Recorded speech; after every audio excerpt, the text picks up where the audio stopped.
સાબરમતી આશ્રમથી નીકળેલી એનસીસી વિદ્યાર્થીઓની દાંડી પદયાત્રા અંકલેશ્વરની આરએમપીએસ ઇન્ટરનેશનલ સ્કૂલ ખાતે આવી પહોંચતા તેનું ભવ્ય સ્વાગત બાદ વિવિધ કાર્યક્રમો યોજાયા હતા।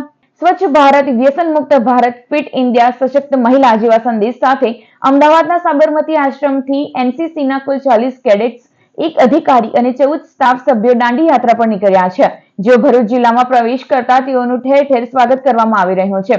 જે દાંડી યાત્રા ગત રોજ સાંજે અંકલેશ્વરની આરએમપીએસ ઇન્ટરનેશનલ સ્કૂલ ખાતે આવી પહોંચતા તેનું ભવ્ય સ્વાગત કરવામાં આવ્યું હતું। જ્યાં રાત્રિ રોકાણ બાદ આજ રોજ સાંસ્કૃતિક કાર્યક્રમ યોજાયા હતા, જેનું આમંત્રિત મહેમાનોના હસ્તે દીપ પ્રાગટ્ય કરી પ્રારંભ કરવામાં આવ્યો હતો। દાંડી યાત્રાના વિદ્યાર્થીઓએ નુક્કડ નાટક કરી હાજર વિદ્યાર્થીઓએ સ્વચ્છ ભારત, વ્યસન મુક્ત ભારત, ફિટ ઇન્ડિયા તેમજ સશક્ત મહિલાનો સંદેશ આપ્યો હતો। જ્યારે શાળાના વિદ્યાર્થીઓએ વિવિધ સાંસ્કૃતિક કૃતિઓ રજૂ કરી હતી।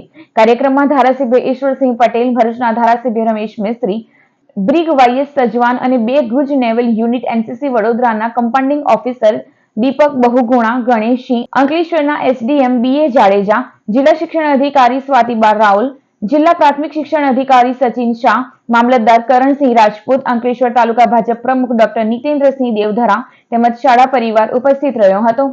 અમારું જે આ કેમ્પ છે દાંડી યાત્રા એ સાબરમતી આશ્રમથી લઈને દાંડી સુધી જવાનું છે। અમારું જે યાત્રા છે કુલ 410 કિલોમીટરની છે અને અમારા જે 40 કેડેટ છે એ પ્રતિદિન 30 થી 40 કિલોમીટર કાપી રહ્યા છે।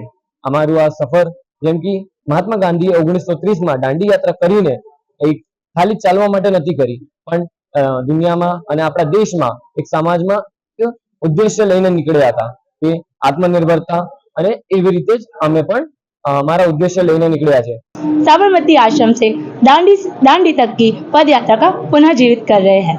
यह यात्रा 10 दिसंबर 2024 को साबरमती आश्रम से शुरू हुई थी और 23 दिसंबर 2024 को दांडी नमक सत्याग्रह स्मारक पर समाप्त होगी।